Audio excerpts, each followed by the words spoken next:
Ça, c'est une très mauvaise nouvelle pour l'Ukraine, très mauvaise nouvelle pour les Américains, très mauvaise nouvelle pour les Européens qui soutiennent militairement l'Ukraine. Aujourd'hui, Monsieur Sergei Shoigu, l'incontournable ministre de la Défense russe, vient de faire une déclaration, bon, c'est une demande qu'il a fait au Kremlin, au patron même, n'est-ce pas, du Kremlin, M. Vladimir Poutine. Et ça, sincèrement, c'était redouté. Les Américains craignaient. Mesdames et messieurs, vous savez que depuis maintenant quelques jours, la Russie a imposé un rythme infernal, n'est-ce pas, d'attaques que l'Ukraine n'arrive pas à contenir. Les Occidentaux sont dépassés par le rythme imposé par les soldats russes. Et qu'est-ce que M. Sergei Shoigu demande? Il demande à ce que ce rythme soit maintenu. Qu'on ne baisse pas les bras. Qu'on augmente l'intensité. Et qu'on augmente la qualité destructrice, n'est-ce pas, de cette offensive. Parce que quand un ministre de la Défense demande des armes de destruction beaucoup plus grandes, c'est-à-dire qualitatives et quantitatives, ça veut dire il veut tout simplement que ce rythme infernal qu'il vient d'imposer, ce rythme soit maintenu et que les soldats continuent d'avancer. C'est pourquoi je dis que c'est une très mauvaise nouvelle. Si eux, ils doivent augmenter d'intensité sur ce qu'ils ont commencé il y a maintenant 2-3 jours, ça veut dire que c'est fini. D'abord, la petite intensité qui a été imposée, les Ukrainiens n'arrivent pas à contrer cela, parce qu'ils disent non, il n'y a pas d'armes occidentales, ils n'arrivent pas à contenir cette petite intensité. Si maintenant le ministre de la Défense demande d'augmenter l'intensité, d'augmenter alors les matériels de guerre, les machines alors de destruction, mais moi je me dis que c'est une très mauvaise nouvelle pour l'Ukraine, mesdames et messieurs. Très mauvaise nouvelle. Incroyable. Maintenir le rythme de l'offensive. Plus de matériel pour maintenir le rythme de l'offensive. C'est ce que réclame le ministre de la Défense russe, Sergei Shoigu, ce mercredi. Ce dernier a plaidé pour une augmentation des livraisons d'armes destinées aux troupes engagées en Ukraine lors d'une réunion de l'état-major à Moscou. Qu'est-ce qu'il dit? Écoutez très bien, mesdames et messieurs, partagez la vidéo dans tous les groupes possibles. Sécurisez cette vidéo-là, likez la vidéo, mettez assez de cœur, partagez cette vidéo. Vous savez, il y a des gens qui n'aiment pas ce que nous faisons. Mais avant tout d'abord, abonnez-vous sur cette page massivement, cette page J-Visionnaire. Abonnez-vous sur cette page. Abonnez-vous aussi sur ma chaîne YouTube. Jeune Visionnaire, Fama le vrai. Mais aussi, abonnez-vous sur, n'est-ce pas, mon compte TikTok pour la continuation des informations et le bon décortiquage. Alors, mesdames et messieurs, ça me fait plaisir de vous savoir nombreux sur cette page. Partagez la vidéo. Écoutez ce que le ministre de la Défense russe dit. Il dit, je cite, afin de maintenir le rythme de l'offensive et d'assurer la montée en puissance, c'est pas possible.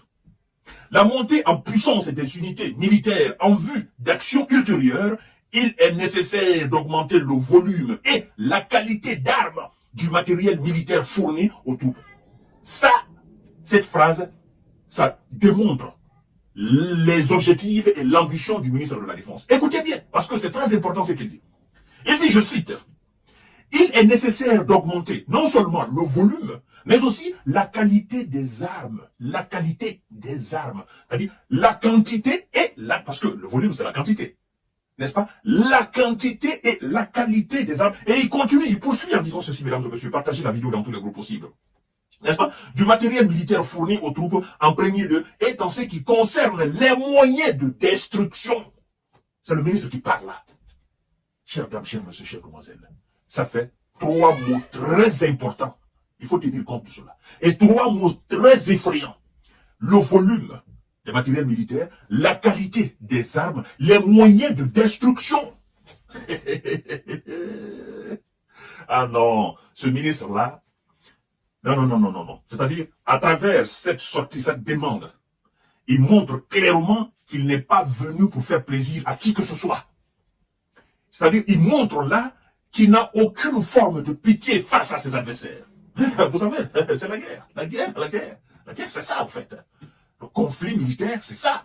Si vous devez aller, il faut que vous partez avec du lourd, surtout face aussi à un adversaire qui ne veut pas baisser les bras, mais vous allez avec du lourd pour vous faire respecter et régner. Vous savez, je vais vous dire quelque chose. Qu'est-ce qui a fait le grand nom d'Hitler?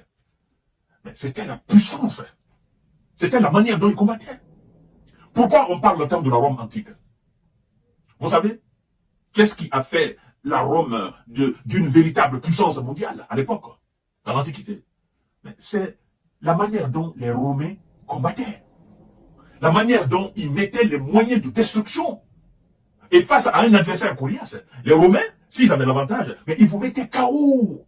C'est-à-dire, c'était pour montrer à tout autre que si vous voulez vous attaquer à la Rome antique, vous voulez vous attaquer à la Rome, vous voulez détruire la Rome, vous voulez agenouiller la Rome, vous voulez humilier la Rome, il faut réfléchir à 1 milliard de fois avant de vous lancer dans un tel projet. C'est pourquoi les Romains, ils ne montraient aucune forme de pitié face à leurs ennemis.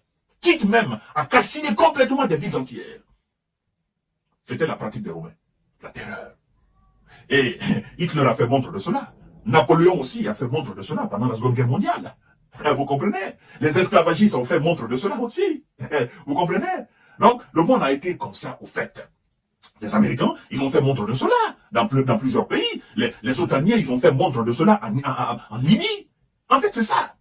Eux, ils parlent de rapport de force. Mais le véritable rapport de force, c'est la Russie qui montre sur le terrain. Et il vous dit, venez, nous vous attendons. Alors, cette déclaration du ministre de la Défense, afin de maintenir le rythme de l'offensive et d'assurer la montée en puissance des unités militaires en vue d'actions ultérieures, il est nécessaire d'augmenter le volume et la qualité des armes et du matériel militaire fournis aux troupes en premier lieu et en ce qui concerne les moyens de destruction, a expliqué le ministre selon un communiqué. Mesdames et messieurs, ça c'est pas une bonne nouvelle pour l'Ukraine. Ah, ça veut dire que les Otaniens doivent se préparer conséquemment. Ils doivent s'attendre, c'est-à-dire ils doivent attendre des jours très durs. C'est-à-dire dans les semaines à venir, les mois à venir. Là.